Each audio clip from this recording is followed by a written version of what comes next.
எல்லாருக்கும் வணக்கம். என்னுடைய ராதா ராமராவ் சேனலுக்கு உங்கள் எல்லாரையும் வெல்கம் பண்ணுறேன். இந்த வீடியோவில் ஹோட்டல் ஸ்டைலில் கத்திரிக்காய் முருங்கைக்காய் சாம்பார் எப்படி செய்யலாங்கிறத பார்க்க போகிறோம். நிறைய டிப்ஸ் சொல்ல போகிறேன். பொதுவாக நம்ம செய்யக்கூடிய சாம்பார், அதுவும் கத்திரிக்காய் முருங்கைக்காய் சேர்த்து செய்கிறப்ப ஒன்று முருங்கைக்காய் வெந்து அப்படியே உடஞ்சி போயிடும், இல்லைனா கத்திரிக்காய் சாம்பாரோடு அப்படியே கரைஞ்சி போயிடும். கரெக்டான பதத்தில் ரெண்டையுமே வேக வச்சு நல்லா மணக்க சாம்பார் வெங்காயம் சேர்த்து இந்த சாம்பார் எப்படி செய்யலாங்கிறத பார்க்க போகிறோம். வெங்காயத்தை தவிர்த்துட்டு நீங்கள் மாங்காய் சேர்த்து கூட பண்ணலாங்க. இந்த டேஸ்டான சாம்பார் எப்படி செய்யலாங்கிறத பார்க்குறதுக்கு முன்னாடி இது வரைக்கும் என்னோடய சேனலுக்கு சப்ஸ்கிரைப் பண்ணாத வீவர்ஸ் சப்ஸ்கிரைப் பண்ணி பக்கத்தில் இருக்க பெல் பட்டன் ப்ரெஸ் பண்ணிங்கன்னா நான் போடுற புது வீடியோ உங்களுக்கு நோட்டிஃபிகேஷனாக கிடைக்கும். முருங்கைக்காய் கத்திரிக்காய் சாம்பார் வெங்காயம் போட்டு சாம்பார் பண்ணுறதுக்கு ஒரு முருங்கைக்காய், ஒரு பெரிய கத்திரிக்காய், ஒரு கைப்பிடி அளவுக்கு சாம்பார் வெங்காயம் எடுத்திருக்கேன். சாம்பார் வெங்காயம் வேண்டாம் அப்படிங்கிறவங்க மாங்காய் சீசனில் மாங்காய் சேர்த்துக்கலாங்க. எந்த ஸ்டேஜில் மாங்காய் சேர்க்கணும் அப்படிங்கிறதையும் பார்ப்போம். ஒரு சாம்பார் நல்ல டேஸ்ட்டாக இருக்கணும், நல்லா காணணும் அப்படின்னா துவரம்பருப்பு சேர்க்குற அளவு சரி, வேக வைக்கிறது ரொம்ப முக்கியம்.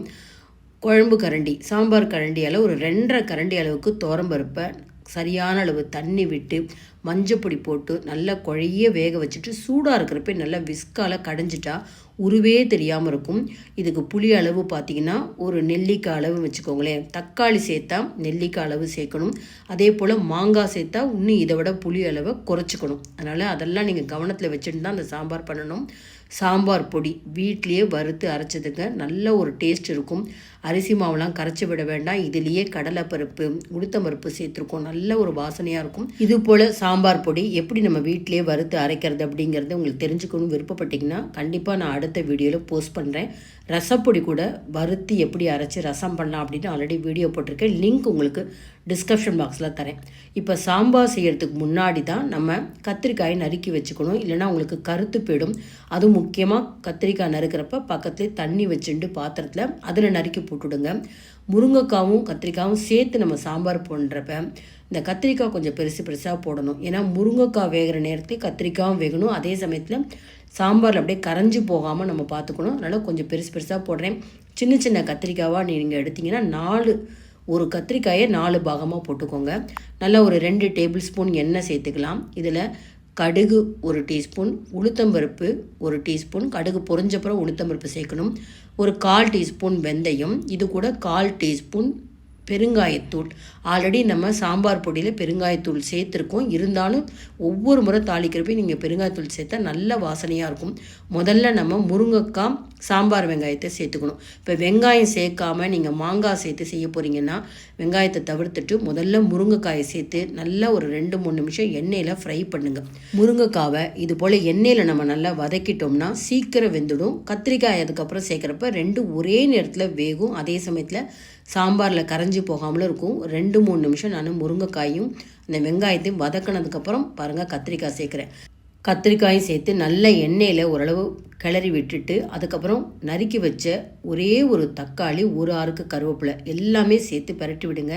எப்போ நம்ம புளிக்கரைசல் சேர்க்கணும்னு பார்த்தீங்கன்னா இந்த கத்திரிக்காய் நல்லா வதங்கி ஓரளவு நிறம் மாறுங்க.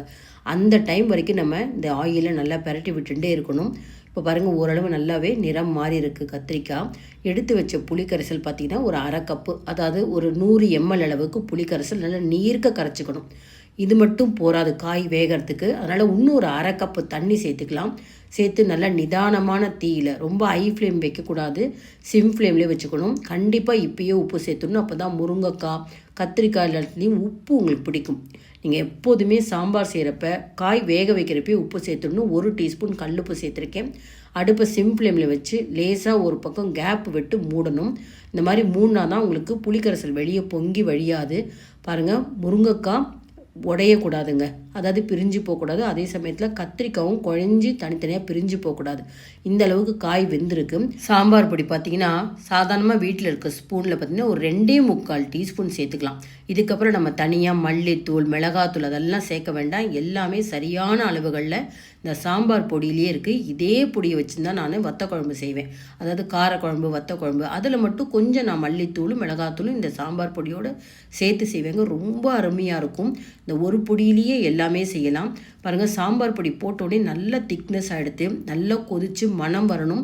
சாம்பார் பொடி போட்டு திரும்பவும் 2 நிமிஷமாவது கொதிக்கணும். எப்போதுமே பாருங்கள், இந்த மாதிரி முருங்கைக்காய் கத்திரிக்காய் சாம்பார்லாம் செய்கிறப்ப இந்த மாதிரி கரண்டி வச்சுக்கோங்க. அதாவது நம்ம எண்ணெயில் பொரிக்கிறதுக்கு எடுத்துக்கிற சல்லி கரண்டின்னு சொல்லுவோம். சாம்பார் கரண்டி யூஸ் பண்ணாதீங்க. அந்த மாதிரி சாம்பார் கரண்டி யூஸ் பண்ணிங்கன்னா இந்த கத்திரிக்காய் இந்த முருங்கைக்காலாம் உடஞ்சி போயிடும். முக்கியமாக நீங்கள் மாங்காய் சேர்க்குறப்ப இந்த மாதிரி தான் செய்யணும். வெங்காயம் தவிர்த்துட்டு நீங்கள் மாங்காய் சேர்க்குறதா இருந்தால் இந்த மாதிரி சாம்பார் பொடி சேர்த்தப்பறம் நீங்கள் மாங்காய் சேர்த்துக்கோங்க. அதுவும் நீங்கள் எடுத்துக்கிற மாங்காய் தன்மையை பொறுத்து இருக்குது. மாங்காவினுடைய தோல் ரொம்ப கெட்டியாக இருந்தது அப்படின்னா புளிக்கரைசல் சேர்க்குறப்ப சேர்த்துக்கோங்க.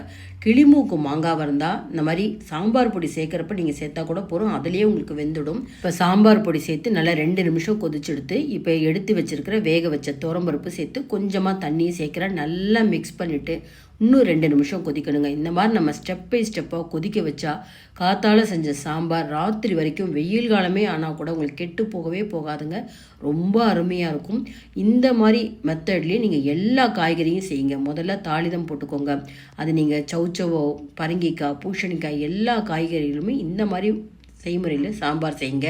கடைசியாக ஒரு 1/2 டீஸ்பூன் சர்க்கரை, நாட்டு சர்க்கரை சேர்க்குறேன். பொதுவாக எல்லாருமே இந்த மாதிரி வெல்லம் சேர்த்துட்டா ரொம்ப இனிப்பாக இருக்கும்னு நினைக்கிறீங்க. அப்படி கிடையாது. ரொம்ப குறைச்சலாக இந்த வெல்லம் சேர்க்கறதுனால இந்த புளிப்பு காரம் எல்லாமே ரொம்ப கரெக்டாக இருக்கிற மாதிரி இருக்கும். நல்லா முருங்கைக்காய் வெந்திருக்கு. கத்திரிக்காய் கொஞ்சம் கூட கரையாமல் நல்லா நீள நீளமாக நம்ம எந்த ஷேப்பில் போட்டோமோ அதே போல் இருக்குது. பார்க்குறதுக்கே எவ்வளோ நல்லா இருக்குது பார்த்தீங்களா. ஒரு 6 பேர் தாராளமாக இந்த சாம்பாரை வச்சு சாதத்தில் பிசைஞ்சு சாப்பிட்லாங்க. அடுப்பு நிறுத்தத்துக்கு முன்னாடி ஒரே 1 டீஸ்பூன் நெய் சேர்க்குறேன். அவ்வளோ நல்ல மணமாக இருக்கும். இதெல்லாம் ஹோட்டல்ஸ் ஆகட்டும் கல்யாண வீடுகளில் செய்யக்கூடிய சாம்பாருக்கெல்லாம் இந்த மாதிரி கடைசியாக 1 டீஸ்பூன் நெய் விட்டுறதுனால தான் நல்ல ஒரு மணம் இருக்குது, டேஸ்ட்டாகவும் இருக்கும். பொதுவாக நான் இந்த மாதிரி சாம்பார் செஞ்சோன்னே பார்த்தீங்கன்னா மண் சட்டியில் மாற்றிடுவேங்க. அந்த மண் சட்டியோட மணத்தோடு நம்ம சாம்பார் சாப்பிட்றப்போ இன்னுமே ரொம்ப ரொம்ப நல்லாயிருக்கும். இப்போ நான் மண் சட்டியில் மாற்ற போகிறேன். சூடாக இருக்கிறப்பே மாற்றினா தான் ரொம்பவே நல்லாயிருக்கும். வீட்டில் நம்ம வகை வகையாக சமையல் செய்யலைனா கூட செய்யக்கூடியது ஒரே ஒரு சாம்பார் தான் அப்படின்னா கூட அதை நல்லா டேஸ்ட்டாக செய்கிறதுக்கு நீங்கள் எல்லா டிப்ஸையும் ஃபாலோ பண்ணுங்கள். இந்த மாதிரி மண் சட்டியில் சாம்பாரை வச்சுட்டு நல்லா சூடு குறைஞ்சப்புறம் சூடான சாதத்தில் பிசைஞ்சு சாப்பிட்றதுக்கு ரொம்ப ரொம்ப நல்லா இருக்குங்க. அவசியம் நான் சொன்ன டிப்ஸ் எல்லாம் ஃபாலோ பண்ணி இனிமேல் சாம்பார் அப்படின்னாலே இந்த மெத்தடில் செஞ்சு பாருங்கள்.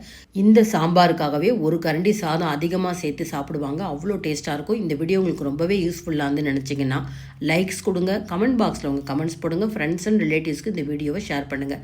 சப்ஸ்கிரைப் பண்ணாத வியூவர்ஸ் சப்ஸ்கிரைப் பண்ணி பக்கத்தில் இருக்க பெல் பட்டன் ப்ரெஸ் பண்ணிங்கன்னா நான் போடுற புது வீடியோ நோட்டிஃபிகேஷனாக கிடைக்கும். ஒரு இன்ட்ரெஸ்டிங்கான வீடியோஸில் பார்ப்போம். Thank you viewers.